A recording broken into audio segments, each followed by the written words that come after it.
नमस्कार, मैं हूं संदीप चौधरी।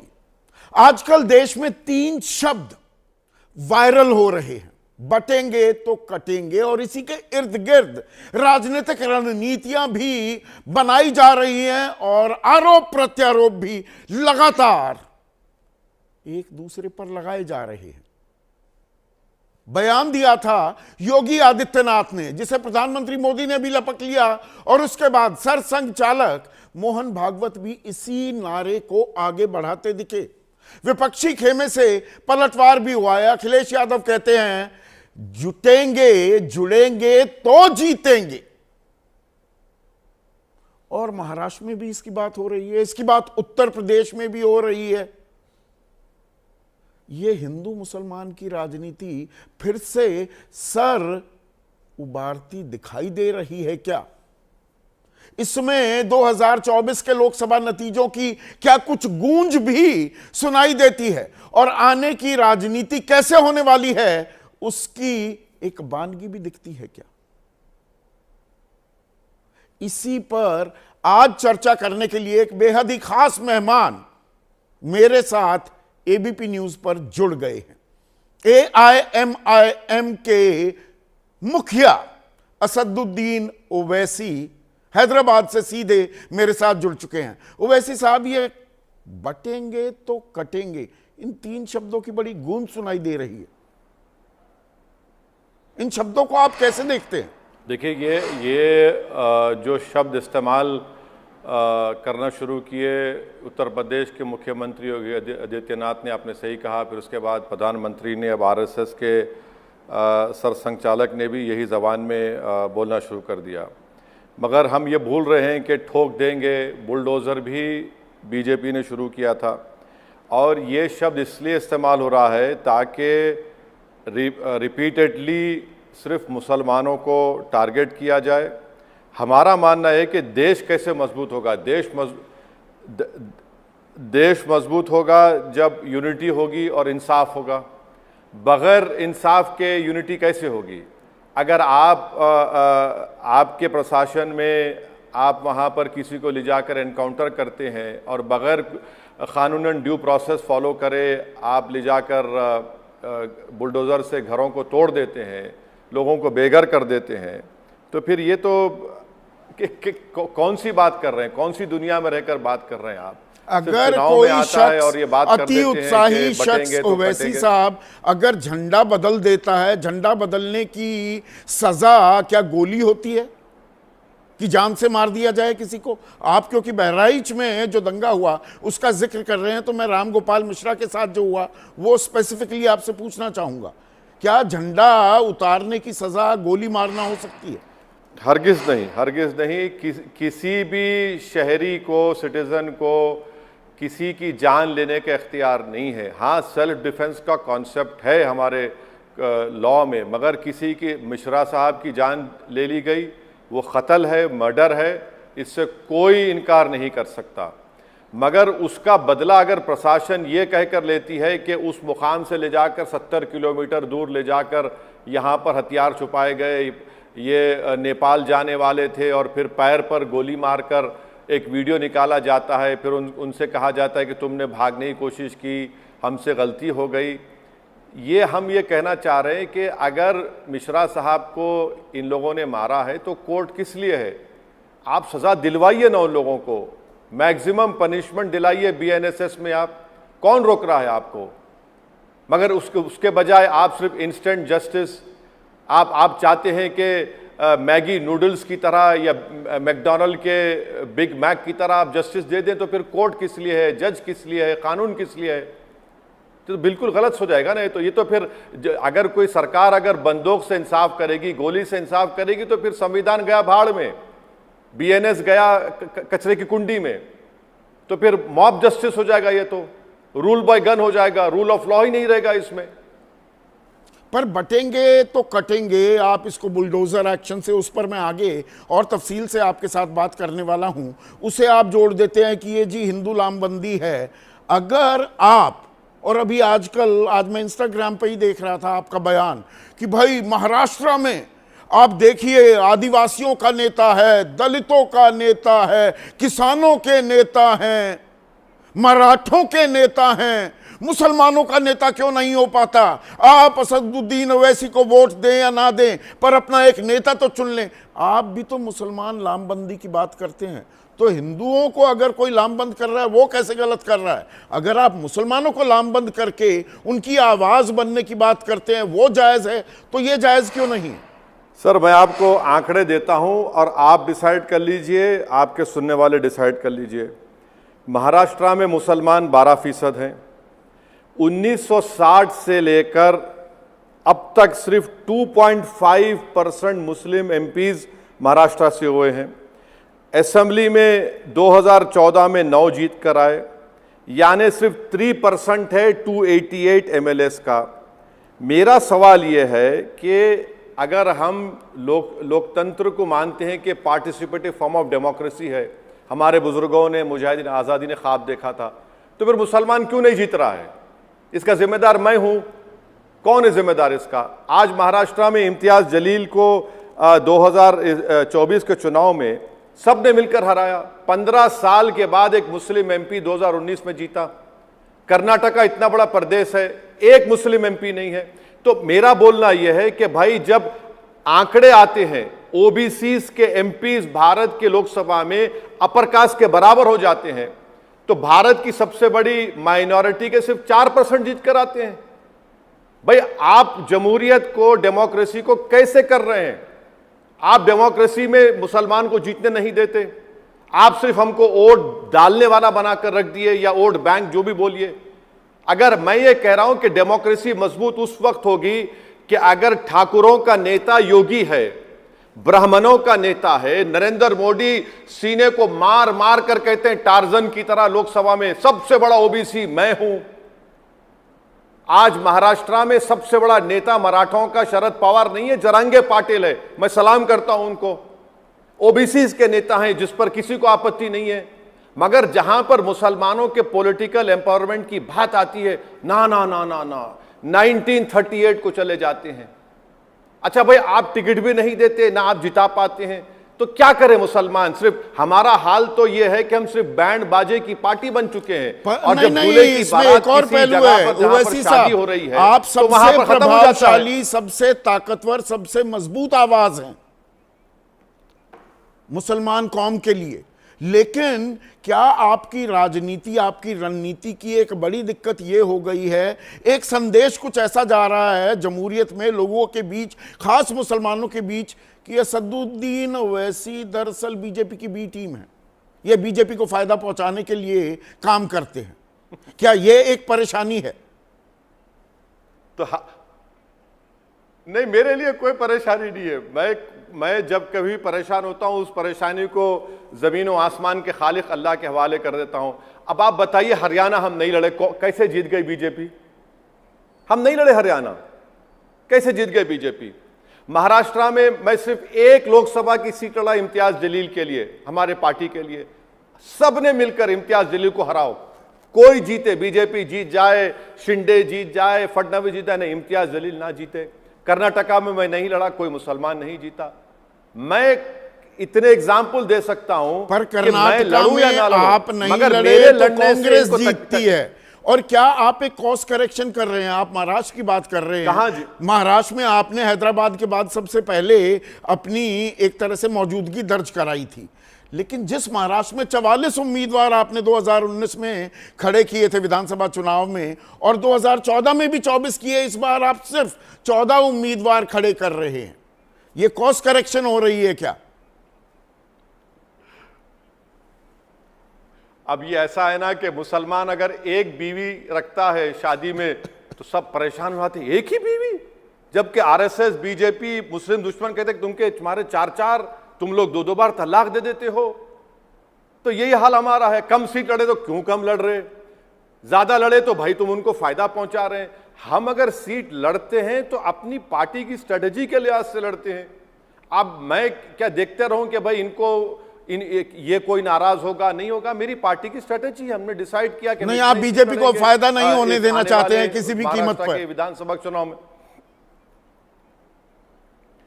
देखिए सर, मैं जहां मैं लड़ा हूं अब तक और फ्यूचर में लड़ूंगा, मैं बीजेपी को फायदा पहुंचाने के लिए चुनाव नहीं लड़ता हूं। जो बड़ी बड़ी पार्टियां बीजेपी को रोक नहीं पा रही है, उनसे कोई सवाल ही नहीं करता ना कि भाई हरियाणा में कैसे बीजेपी जीत गई, जबकि हरियाणा में जो मुस्लिम आबादी है वो चंद जिलों तक सीमित है। वो दक्षिण का जो इलाका है, नूह, फिरोजपुर, झिरका, तावड़ू, वहां तक ही सीमित है। तो वही तो मैं कह रहा हूं, चलिए वहां पर तो फिर दूसरे जो इलाके जाटों के हैं, अदर बैकवर्ड क्लास के हैं, दलितों के हैं, बिंड के हैं, पाल के हैं, वहां पर कैसे हार गए दूसरे पार्टी के लोग? इसका जिम्मेदार कौन है? राजस्थान में एक मुस्लिम एमपी नहीं है, मैं जिम्मेदार हूं उसका। आप बताइए कितने बड़े बड़े प्रदेशों की मिसाल दे दूं। अच्छा, आज जो भारत की पार्लियामेंट में जितने मुसलमान जीत कर आए हैं, सिर्फ 2 एमपीज को छोड़कर, एक आपकी गाजीपुर और दूसरा तमिलनाडु की, बाकी के सब तो उन पार्लियामेंट के कॉन्स्टिट्यूंसी से जीत कर आए जहां पर मुसलमान 35% के ज्यादा हैं। तो इन पार्टीज का क्या रोल रहा बताइए, जो क्लेम करते हैं? तो राजनीति के प्रजातंत्र के हाशिए पर धकेला जा रहा है मुसलमानों को। तो महाराष्ट्र में जरा एक चीज साफ कर दीजिए, फर्ज कीजिए ओवैसी साहब, अगर त्रिशंकु विधानसभा होती है या किसी के समर्थन की जरूरत होती है, महायुति या महाविकास अघाड़ी, किसे आप समर्थन देंगे? हम हरगिज हमारी स्ट्रेटेजी यही है, मैंने ऐलान भी किया है, अनाउंस किया है कि हमारा पहला स्ट्रैटेजी यह है कि जहां हमारे उम्मीदवार कैंडिडेट्स उनको कामयाब किया जाए, और दूसरा हमारा सबसे बड़ा ऑब्जेक्टिव यह है कि दोबारा शिंदे, फडणवीस और अजित पवार की सरकार ना बने। यह तो मैं ओपनली कह चुका हूं, आप महाविकास अघाड़ी का समर्थन करने को तैयार हैं? मेरे 5 एमएलए जीत कर, पर महाविकास अघाड़ी का समर्थन करने को तैयार हैं अगर उन्हें जरूरत पड़ती है तो? सुनिए, शिंदे, फडणवीस, अजीत पवार की सरकार दोबारा ना बने, जब नतीजे आ जाएंगे आप मुझे बुला लीजिए आपके प्रोग्राम में। भाई, बिहार में हमारे 5 एमएलए जीते थे, वहां पर इलेक्शन हुआ स्पीकर का, डिप्टी स्पीकर का, तो हमारे पार्टी के 5 एमएलए, जिसको उन 3 गद्दारों को बाद में तेजस्वी और लालू यादव ने खरीद लिया, उन्होंने तो उनके खिलाफ वोट दिया ना, ताईद में वोट दिया लालू के उम्मीदवार के, स्पीकर और डिप्टी स्पीकर के इलेक्शन में। इससे बड़ा प्रूफ क्या हो सकता है? 2014 से लेकर 2024 के पिछले पार्लियामेंट सेशन तक हर बिल में मैंने, इम्तियाज जलील ने, बीजेपी के हर कानून के खिलाफ हमने वोट दिया। यूएपीए का गंदा कानून बना दिया गया तो किसने सपोर्ट किया बीजेपी को बताइए? हमने उसका अपोज किया। आरटीआई का बिल लाया, हमने अपोज किया। सिटीजन अमेंडमेंट बिल का, मैंने उस बिल को फाड़ा पार्लियामेंट में। ट्रिपल तलाक का हमने उसको, अरे रिकॉर्ड है, हमारा ट्रैक रिकॉर्ड रहा है, इससे बढ़कर और क्या होगा? तेलंगाना में हमने बीजेपी को रोकने की कोशिश कर रहे हैं, आज भी कर रहे हैं। तो हर बार ये देखिए, ये जो सवाल हमसे किया जाता है ना, मैं ये कहना चाहूंगा कि ये बड़ा डिग्रेडिंग सवाल है कि ऐसा होगा तो आप करेंगे नहीं करेंगे। अरे भाई, आप हरा दीजिए ना उनको, कौन रोक रहा आपको? हम तो कह रहे हैं कि हम तो कभी बीजेपी का साथ दिए ना कभी देंगे। समंदर के 2 किनारे एक कभी नहीं हो सकते इंशाल्लाह। नहीं, मैं बिल्कुल समझ रहा हूं where you coming from Owaisi साहब, पर एक दिलचस्प राजनीति भी हो रही है। महाराष्ट्र के ही जुड़ा एक सवाल और मैं आपसे पूछ लेता हूं। वहां पर महायुति यानी कि बीजेपी की अगुवाई वाला जो गठबंधन है, उसकी सरकार है, और चुनाव से ठीक पहले जो मदरसों में शिक्षक हैं, उनकी पगार, उनकी तनख्वाहें 8,000 से 18,000, 6 से 16,000 कर दी गई। ये चेंज ऑफ हार्ट है या हाथी के दांत खाने के और दिखाने के और? देखिए, जो जहरीला सांप होता है ना, उसका जहर मजेदार नहीं होता, उसका जहर जहर ही होता है। और वही सरकार है जो उत्तर प्रदेश में मदरसा बोर्ड को खत्म करने की कोशिश की, जो मामला सुप्रीम कोर्ट को गया। वही सरकार है जिसका नेशनल कमीशन फॉर चाइल्ड का जो चेयरमैन है, जिसने कहा कि मदरसों में जो हिंदू बच्चे पढ़ रहे हैं उनको निकालो, दूसरे मदरसे में डालो, जिसको सुप्रीम कोर्ट ने रोक लगा दी। मदरसा बोर्ड के जो पैसे आपने सेंट्रल बजट में उसको क्या कर दिया? मूंगफली के बराबर कर दिया आपने, इतना कम कर दिया उसको। आप एक मुसलमान को टिकट नहीं देते, और आपकी पूरी कोशिश यही है कि महाराष्ट्र में पिछले 5 साल से जो धर्म संसद के नाम पर गंदगी, जहर फैलाया गया है, जहां पर कहा गया कि महिलाओं का रेप कर दिया जाए, इन्हीं की सरकार में प्रॉफेट मोहम्मद सल्लल्लाहु अलैहि वसल्लम के बारे में एक शख्स ने अनाप शनाप बकने की कोशिश की तो शिंदे चीफ मिनिस्टर उसके साथ खड़े होकर कहते हैं कि मैं इनके साथ हूं। तो ये सब देखिए जहर है, ये और कुछ नहीं है। जहर है और कुछ नहीं है, पर इस जहर में भी आप सेलेक्टिव राजनीति करते हैं क्या? महाराष्ट्र में 288 में से 14 उम्मीदवार आप उतार रहे हैं, 5%, उससे भी थोड़ा कम। और उत्तर प्रदेश के जो उपचुनाव हैं 9 सीटों पर, उसमें 3 कुंदरकी, गाजियाबाद और मीरापुर में आप उम्मीदवार उतार देते हैं। यहां तो आप अखिलेश का नुकसान करेंगे। सर सुनिए सर, उत्तर प्रदेश में 3 सीट लड़ रहे हैं। कुंदरकी में हमारा चेयरमैन था, उसको बीजेपी ने जो भी है क्या किया, जादू किया नहीं मालूम, बेचारा वो डर के मारे उनको जाना पड़ा। हम कुंदरकी लड़े, वहां पर उपचुनाव है। अच्छा हम अलायंस क्यों नहीं करता हमसे? हम क्यों नहीं हुई? मैं ये उसी सवाल पर आने वाला था। आप तो अलायंस ही नहीं, अखिलेश और आपकी बातचीत नहीं हुई, आप अलायंस नहीं कर सकते। इंडिया गठबंधन में क्यों नहीं आते हैं आप? जब आप कह रहे हैं किसी भी कीमत पर, हर कीमत पर, बल्कि किसी भी नहीं, आप बीजेपी को हराना चाहते हैं, तो इंडिया गठबंधन का हिस्सा क्यों नहीं बनते? मैं आपको फिर से बता रहा हूं कि मैंने इस बात को पहले भी कहा कि महाराष्ट्र के चुनाव से करीब 1-1.5 महीना पहले हमारे अध्यक्ष एक्स एमपी इम्तियाज जलील साहब ने कांग्रेस के और शरद पवार साहब को, कांग्रेस के महाराष्ट्र के प्रेसिडेंट और शरद पवार साहब को लेटर लिखा कि हमको साथ लीजिए, हम बीजेपी को रोकना चाहते हैं। इससे बढ़ के और क्या करूं मैं? और क्या कर सकता हूं मैं? जाके भीख तो नहीं मांग सकता ना, वो मेरी फितरत में नहीं है। अब और क्या, अब जो अगर ये सुनेंगे समझेंगे तो उनकी बात है, नहीं सुनेंगे तो मुझे तो मेरे 2 एमएलए हैं महाराष्ट्र में। कुंदरकी में मेरा चेयरमैन रहा है जो अब चला जा चुका है। मेरे वहां पर कई म्युनिसिपल कॉर्पोरेटर्स जीत कर आते हैं। तो मैं चुनाव नहीं लड़ूंगा तो क्या करूंगा? मैं एनजीओ बन जाऊं और थैला लेके फिरूं, ज्ञान देते तो एकला चलो का ही राग अलापते रहेंगे, अकेले ही लड़ते रहेंगे। अब लड़ाई एक और मोर्चा आपने खोल दिया है कि भाई सरकार जो संशोधन बिल ला रही है वक्फ बोर्ड का, कि उसमें गैर मुस्लिम सदस्य भी होने चाहिए, 2 सदस्यों की बात की जा रही है। तो आप सवाल उठा देते हैं भाई तिरुमला बोर्ड में तो सारे हिंदू हैं, हमारे वक्फ बोर्ड में क्यों मुस्लिम आ रहे हैं? पर यह अकेली आवाज साबित हो जाती है क्या? तो सुनवाई नहीं होगी। मैं पहले आपको बताना चाह रहा हूं, उत्तर प्रदेश में हम अकेले नहीं हैं। हमारे साथ हमारी बहन पल्लवी पटेल है, हम उनके साथ हैं और साथ रहेंगे। अब रहा सवाल अकेले चलने का, तो सर अकेले तो चलना पड़ेगा ना, क्यों हम अपने आप को रोक लेंगे? अब रहा सवाल इस जो प्रपोज वक्फ बिल के बारे में, सर आप समझिए हमारी बात को कि स्टेट वक्फ बोर्ड में पूरे के पूरे मेंबर मुसलमान होते हैं। नरेंद्र मोदी की सरकार ने क्या किया कि अब यह कह दिया कि सिर्फ 4 मुसलमान रहेंगे, 11 टोटल मेंबर में से 4 मुसलमान रहेंगे, 2 मैंडेटरी है, नॉन मुस्लिम होना 6 हो गए। अब बचे 5 उस और पूरे नॉमिनेटेड होंगे। अब तक इलेक्शन हो रहा था 95 एक्ट में, एमएलए कैटेगरीज में, एमपी कैटेगरी में और बार काउंसिल में। नरेंद्र मोदी के बिल कह रहा है कि अब इसको वो कर देंगे नॉमिनेटेड। तो यानी 11 में से तो पूरे बीजेपी 7 के 7 नॉन मुस्लिम हो जाएंगे।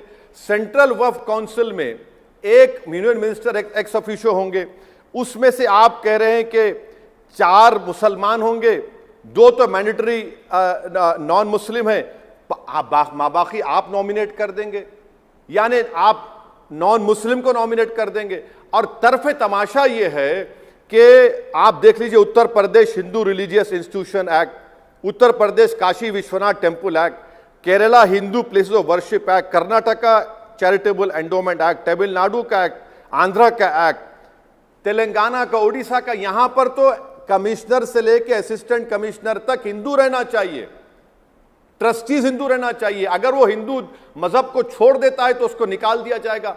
तो आंध्र प्रदेश में तिरुमला तिरुपति देवस्थानम हमारे हिंदू भाइयों की एक बहुत बड़ा वो उनके लिए मरकज है। वहां के न्यूली अपॉइंटेड चेयरमैन कहते हैं कि एम्प्लॉइज भी हिंदू होने चाहिए। ट्रस्टीज मेंबर्स तो 24 हैं जो पूरे हिंदू हैं।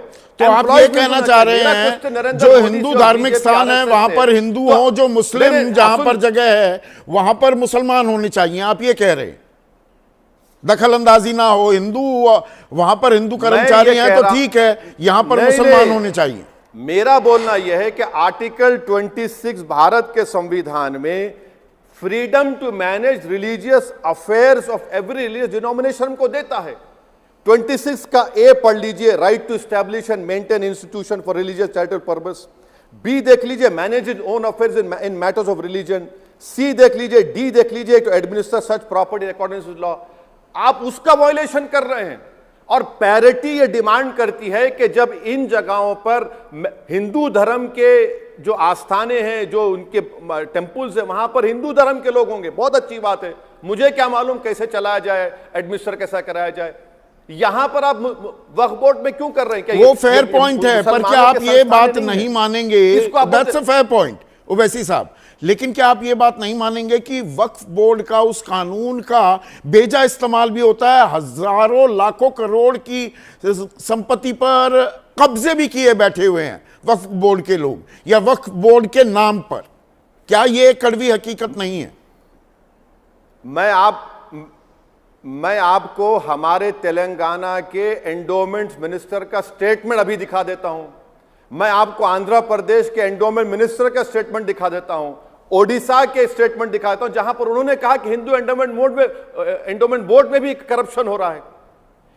जो बिल लाया गया है संदीप साहब, वो करप्शन दूर करने के लिए नहीं लाया गया। एग्जाम्पल दे रहा हूं आपके देखने वालों को।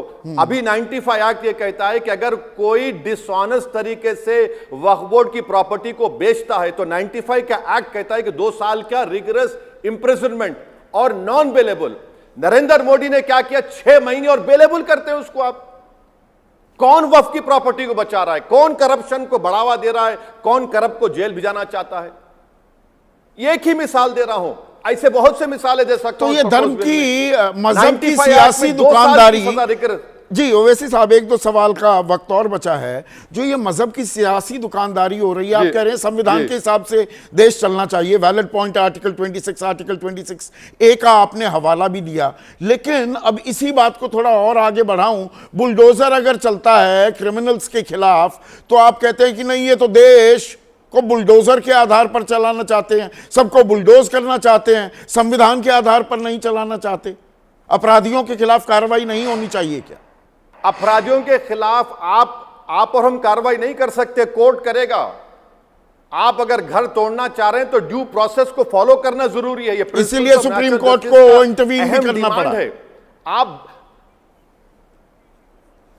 एक देखिए, एक मजाक बन चुका है कि एक इलाके में, गांव में 25 घर हैं, उसमें सिर्फ 2 मुसलमानों के घर हैं, वो अवैध बन जाते हैं, बाकी 22 घर लीगल हैं। पूना की मिसाल दे रहा हूं आपको। सुबह 4 बजे से लोग रो रहे थे, आज से 20 दिन पहले। 5000 घर हैं वहां पर, सिर्फ एक मस्जिद मदरसा है, उसको तोड़ दिया आपने, बाकी लीगल हो गए। ये कौन सा जुल्म? ये जुल्म नहीं है तो क्या है? आप तो रिलीजन के नाम पर, मजहब के नाम पर, समुदाय के नाम पर बुलडोजर चढ़ा रहे हैं। ड्यू प्रोसेस को फॉलो नहीं करते, नोटिस नहीं देते आप। मगर जुर्म यह है कि मुसलमान है, जुर्म यह है कि मस्जिद है, जुर्म यह है कि वहां पर कोई कुछ हो गया है तो आप तोड़ देते हैं। ड्यू प्रोसेस क्यों नहीं फॉलो करते? नोटिस क्यों नहीं देते आप? अच्छा, जिन बच्चों को गोली मारी आपने बहरेच में, उनको सुप्रीम कोर्ट जाना पड़ा कि सर हमारा घर मत तोड़ने लगाइए, रुकवाइए उसको। क्या आपको लगता है कि हमने अतीत से कुछ नहीं सीखा? ये डिवाइड एंड रूल पॉलिसी के चलते 200 साल तक 200 गोरे आए थे, हम पर राज किया, हुकूमत की, देश को भी बांटकर वो चले गए। आज हम जो बटेंगे तो कटेंगे कह रहे हैं, और ये कटेंगे शब्द भी क्या जानबूझकर इस्तेमाल किया गया है? एक सवाल तो यही, आखिरी सवाल मैं आपसे पूछ रहा हूं। और क्या दरअसल हिंदू मुसलमान के हिसाब से ही वो चश्मा ही हम पहने रखेंगे तो देश बटेगा? देश नहीं बटना चाहिए, समुदाय या धर्म बटने की बात वो अपने आप में गैर जरूरी हो जाती है। ओवैसी साहब, देखिए, किसी शायर ने अच्छा कहा था कि लम्हों ने खता की, सदियों ने सजा पाई। लम्हों ने खता की, सदियों ने सजा पाई। और आपके दूसरे सवाल का जवाब भी इस शेर के जरिए देना चाह रहा हूं कि बर्बादी गुलिस्तान के लिए एक उल्लू काफी था, हर शाख पे उल्लू बैठा हुआ है, अंजाम गुलिस्तान क्या होगा? इस देश में कोई रिलीजन खतरे में नहीं है। इस देश में सबसे बड़ा खतरा अगर किसी को है तो नरेंद्र मोदी और आरएसएस को है कि अगर हम जो अफीम चटा रहे हैं मजहब की, अगर वो नहीं चटाएंगे तो वही देश की जनता हमसे उठ खड़े होकर पूछेगी नौकरी कहां है, कीमतें क्यों बढ़ रही हैं, किसान को एमएसपी क्यों नहीं मिल रहा है। तो वो अफीम चटा रहे हैं कि इसी में उसको मिलाते रहो, यही बताते रहो और असली मुद्दों से आप भागते रहो। ये इनका मकसद है। इसीलिए वक्फ बिल लाया जा रहा है। पूरे देश में प्रोपेगेंडा कर दिया कि मुसलमानों के पास 5.5 लाख एकड़। सर, तमिलनाडु,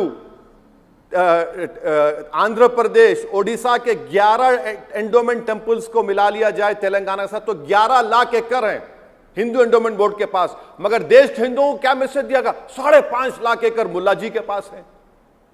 तो ये तो डेलिबरेटली किया जा रहा है ताकि असली मुद्दों पर इस देश की जनता कभी बात ही ना करे। और मुसलमानों का तो जहर फैला दिया गया, मुसलमानों को डराया जाए, इनकी वजह से सब प्रॉब्लम है। देखे हो। बहुत बहुत शुक्रिया असदुद्दीन अवैसी, बेबाकी से आपने राय रखी अपनी, हमारे हर सवाल का जवाब दिया है। लेकिन देश के लिए भी ये 3 शब्द ये कितने दिन गूंजते हैं और इसी के आधार पर राजनीति चलेगी भी क्या? असदुद्दीन ओवैसी ने तो सिर्फ बीजेपी पर यह पूरा ठीकरा फोड़ दिया है, लेकिन ताली क्या एक हाथ से ही बजती है? या धर्म की, मजहब की सियासी दुकानदारी हर राजनीतिक दल करता है। अपने अपने वोट बैंक साधने की कोशिश की जा रही है तो बांटा जा रहा है। जोड़ा भी जाएगा क्या, इसका हमें इंतजार रहेगा। इस खास पेशकश में इतना ही। नमस्कार।